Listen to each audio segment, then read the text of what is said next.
Hello everyone. UPSI का जो awaited notification था वो आ चुका है और इसमें जो टोटल नंबर ऑफ वैकेंसी कितनी है, किस पोस्ट पे कितनी वैकेंसी है, कितना रिजर्वेशन है और इसमें फीस कितनी है, उसका फॉर्म कब से भरा जाएगा, कब लास्ट डेट क्या है और इसका सिलेबस क्या है, जो कि मोस्ट इम्पॉर्टेंट बात है कि सिलेबस क्या है और किस टॉपिक से कितने क्वेश्चंस पूछे जाते हैं, इसके बारे में आज हम बात करेंगे। और उसके साथ ही हमारी जो क्लासेस चल रही हैं यूपीएसआई की, पहले से ही जो चल रही हैं गेट नोडा लोकेशन में, वो ऑनलाइन भी चल रही हैं, उसके लिए भी हम यहाँ पर आज बात करेंगे। तो दोस्तों, ये जो हमारी वेबसाइट है NCERT जंक्शन www.ncert junction.com, इस पर ये कोर्स चलाया जा रहा है। और अगर इसमें हम बात करें तो इस पे साइट पे जो मेंशन किया गया है डिटेल, वो यूपीएसआई के नोटिफिकेशन 2020-21 का जो आया है उसी से उन कुछ इंपॉर्टेंट बातों को इस वेबसाइट पे अपलोड किया गया है।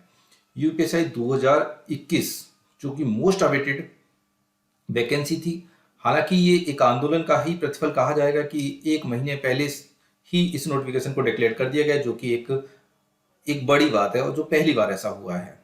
देखिए, अगर सिलेबस की बात करें तो इस टाइप से ये जो टॉपिक्स हैं, सामान्य हिंदी, मूल विधि, संविधान, सामान्य जानकारी जिसमें कि history, geography, pol science, like that, बहुत सारी बातें इसमें हैं।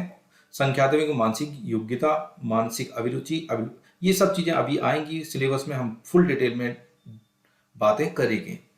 आगे मूव करते हैं। अगर बात करें ओवरव्यू, तो ओवरव्यू जो भी सिलेबस है उसके बारे में जो भी इंपॉर्टेंट बातें हैं वो सब यहाँ पर हमने मेंशन की हुई हैं। आगे अगर बात करें क्यूरिकुलम पे, अगर आप क्लिक करेंगे तो आपको कोर्स के बारे में सारी बातें पता चल जाएंगी कि कौन कौन सी कोर्स, ये जो यूपीएसआई का कोर्स है उसमें कौन कौन सी क्लासेस हैं वो यहाँ पर दिया है। स्ट्रक्चर में टीचर के बारे में इंफॉर्मेशन दी गई है और रिव्यूज के बारे में आप जो हमें रिव्यूज देंगे उसके बारे में यहाँ पर आएगा। तो अभी हम बात करते हैं ओवरव्यू की दोस्तों।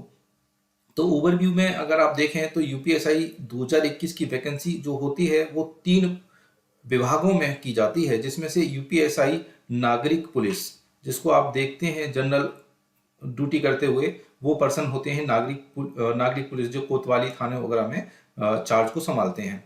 इसके अलावा दूसरा विभाग होता है जिसको यूपीएसआई ही कहा जाता है और उनको पोस्ट मिलती है पीएसी में, जिसको प्लाटून कमांडर कहा जाता है। और तीसरा जो विभाग है वो यूपीएसआई का ही होता है और वो उनको जो ड्यूटी मिलती है वो अग्निशमन विभाग में मिलती है, फायर डिपार्टमेंट में उनको पोस्ट मिलती है। आगे मूव करते हैं कि इंपॉर्टेंट डेट क्या है यूपीएसआई 2021 में।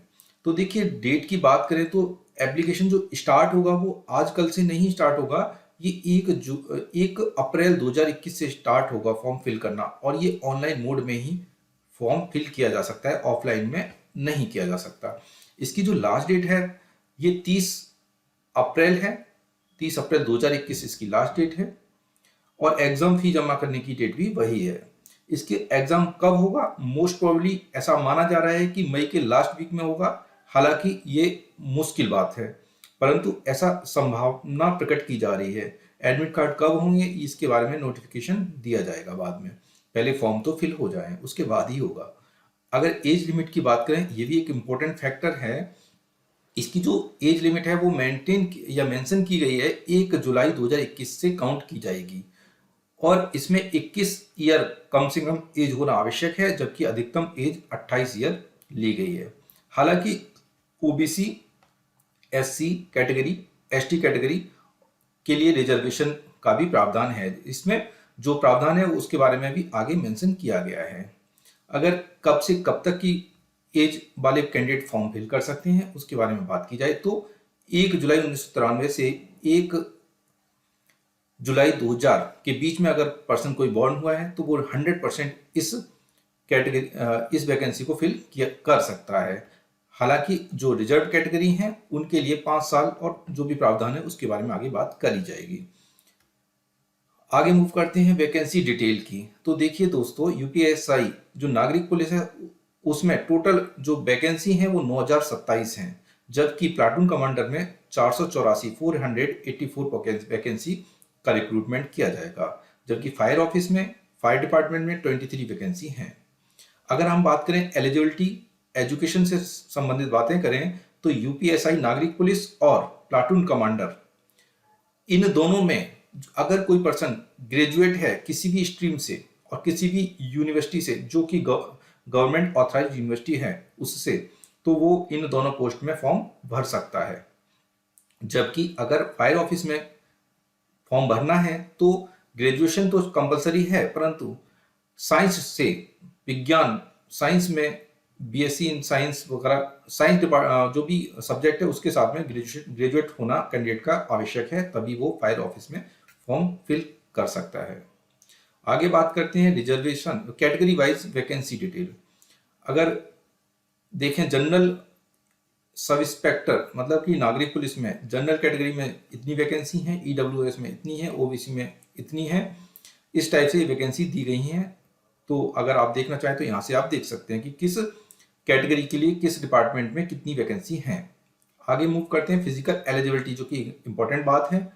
मेल कैंडिडेट के बारे में अगर बात करें तो अगर मेल कैंडिडेट जनरल, ओबीसी और एससी कैटेगरी से बिलोंग करते हैं तो उनके लिए जो हाइट है वो 168 सेंटीमीटर होना आवश्यक है, जबकि चेस्ट का बिना फुलाए हुए जो माप है वो 79 सेंटीमीटर होनी चाहिए और फुलाने के बाद 84 सेंटीमीटर, अर्थात 5 सेंटीमीटर का फुलाव चेस्ट में मेल कैंडिडेट के लिए अति आवश्यक है। अगर रनिंग की बात करें फिजिकल में तो 4.8 किलोमीटर की रनिंग होगी मेल कैंडिडेट के लिए और 28 मिनट का टाइम दिया गया है। अगर हम एससी कैंडिडेट की बात करें मेल कैटेगरी में तो उसमें हाइट जो है 160 सेंटीमीटर निश्चित की गई है, जबकि चेस्ट बिना फुलाई 77 सेंटीमीटर और फुलाने के बाद 82, इसमें भी 5 सेंटीमीटर का फुलाव अति आवश्यक है। उसके बाद रनिंग की बात करें तो रनिंग तो सेम है मेल कैंडिडेट के लिए 4.8 किलोमीटर 28 मिनट में। नाउ मूव करते हैं फीमेल कैंडिडेट के बारे में बात करते हैं।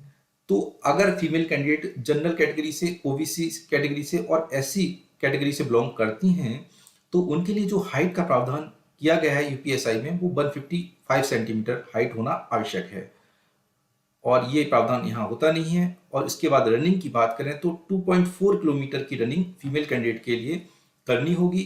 16 मिनट में 2.4 किलोमीटर दौड़ का प्रावधान फीमेल कैंडिडेट के लिए है, जबकि एसटी कैंडिडेट फीमेल के लिए हाइट 147 सेंटीमीटर और रनिंग भी 2.4 किलोमीटर 16 मिनट में करना आवश्यक है। अगर बात करें कि चयन प्रक्रिया क्या होगी तो इन तीनों ही वैकेंसी में जो पर्सन को पोस्ट मिलती है वो जो रिटन होता है एक ही लिखित एग्जाम होगा जो कि ऑनलाइन होगा और पर्सन ने जब फॉर्म फिल करेंगे तो जो वरीयता दी जाएगी, जो भी उनके द्वारा एक क्रम दिया जाएगा उसके आधार पर चयन किया जाएगा। सिलेक्शन प्रोसेस में जो पहला होता है रिटन होता है, उसके बाद सेकंड फेज में डॉक्यूमेंट वेरिफिकेशन किया जाएगा कि ग्रेजुएट की डिग्री ओरिजिनल है, जो भी उनके पास सर्टिफिकेट है, कास्ट सर्टिफिकेट हो चाहे मूल निवास प्रमाण पत्र हो, इससे संबंधित जो भी प्रावधान होंगे वो सभी डॉक्यूमेंट वेरिफिकेशन का सेकंड फेज होगा। उसी सेकंड फेज में जब डॉक्यूमेंट वेरिफिकेशन किया जाता है उसी समय फिजिकल स्टैंडर्ड एग्जाम भी किया जाता है। इस फिजिकल स्टैंडर्ड एग्जाम में अगर बात करें तो पर्सन की हाइट, उसकी जो अगर मेल कैंडिडेट है तो चेस्ट का फुलाव इत्यादि को मापा जाता है, जबकि फिजिकल एफिशिएंसी एग्जाम में रनिंग का प्रावधान होता है। इसमें जो ऊपर बात की गई थी मेल और फीमेल कैंडिडेट के लिए कि कितने मिनट में कितनी रनिंग आवश्यक है उसमें ये मापा जाएगा, जबकि ये जो सेकंड फेज है ये केवल क्वालिफाइंग प्रकृति का होता है। जब इसमें पर्सन क्वालिफाई हो जाएगा सेकंड फेज में तो थर्ड फेज में उसे भेजा जाएगा जिसमें मेडिकल किया जाता है। मेडिकल में डॉक्टर्स ये चीजें मेजर करते हैं कि पर्सन ड्यूटी करने लायक है अथवा नहीं। सैलरी की बात करें तो पे बैंड यूपीएसआई में 9,300 से लेकर 34,800 के बीच में पे बैंड होता है। ग्रेड पे जो है 4,200 की ये जॉब है, जो कि एक बहुत ही अच्छी जॉब मानी जाती है क्योंकि इसका जो ग्रेड है वो बहुत अच्छा माना जाएगा। 4,200 एक अच्छा ग्रेड पे है, जबकि फॉर्म फी सभी कैंडिडेट के लिए चाहे मेल फीमेल चाहे किसी भी कैटेगरी का पर्सन हो उसके लिए 400 डिसाइड की गई है। फॉर्म भर कौन सकता है तो भरने के लिए अगर बात करें तो नागरिकता, भारतीय नागरिकता होना अति आवश्यक है। तिब्बत से कोई अगर व्यक्ति माइग्रेट होकर इंडिया में बस गया है, जो 1962 से पहले भारत में आया है, या किसी अन्य देश का नागरिक भी, मतलब तिब्बत के अलावा भी भारत में अगर कोई माइग्रेट होकर आया है और वो भारत का स्थायी निवासी बन गया है, तो वो फॉर्म भर सकता है। परंतु यहाँ पर बट, लेकिन, किंतु, परंतु काफी लगे हुए हैं इस वाले प्रावधान में। भारत सरकार से परमिशन लेना इत्यादि कई चीजें हैं। बहुत ही कम कैंडिडेट ऐसे होंगे जो इस फॉर्म को भरेंगे, जो इस कैटेगरी में बिलोंग करते हो। लेकिन ये भारत का नागरिक होना अति आवश्यक है। ये तो प्रावधान सभी के लिए लागू होगा। डिग्री की बात करें तो डिग्री के बारे में बात हम कर चुके हैं। अगर एज की बात करें तो एज की बात भी हम कर चुके हैं। कुछ जो एक्स आर्मी पर्सनल हैं उनके लिए भी कुछ प्रावधान दिए गए हैं। ये बहुत ही कम कैंडिडेट शायद भरते हैं इसमें। अगर किसी को स्पेसिफिक क्वेश्चंस पूछना हो तो नोटिफिकेशन में ना समझ में आ रहा हो, नोटिफिकेशन को आप यहाँ से डाउनलोड कर सकते हैं। अगर बात करें डाउनलोड की तो यहाँ से आप डाउनलोड कर सकते हैं 2020-2021 के यूपीएसआई के नोटिफिकेशंस को। उसमें भी अगर कोई भी डाउट हो तो कृपया करके आप कमेंट लिख दीजिए। I will totally explain about that comment. ये सब नॉर्मल बातें हैं। करेक्टर वगैरह सबका अच्छा होना चाहिए तभी भर सकते हैं। तो इस टाइप से अगर आप यूपीएसआई के बैच को ज्वाइन करना चाहते हैं तो आप इस नंबर पर व्हाट्सअप कर सकते हैं या कॉल भी कर सकते हैं। अगर हम बात करें कि हमारे जो सोशल नेटवर्किंग साइट्स हैं, ये Facebook, Skype, zoom, Twitter, LinkedIn, Telegram, ये बहुत सारे लिंक्स हैं। इन पे किसी पे भी आप हमसे जुड़ सकते हैं। इन पे सभी पे लिंक दिया गया है। और हमारी अगर वेबसाइट की बात करें दोस्तों तो वो वेबसाइट है www.ncertjunction.com। इस वेबसाइट को विजिट करके आप इस कोर्स के बारे में जानकारी हासिल कर सकते हैं। और उसके बाद भी अगर कोई डाउट रहता है तो आप हमें डायरेक्ट व्हाट्सएप पे हमारे इस नंबर पर मैसेज करें, या इस लिंक को जो दिया है यहाँ पर लिंक, इसको क्लिक करेंगे तो आप सीधे व्हाट्सएप पे हमसे जुड़ जाएंगे। धन्यवाद।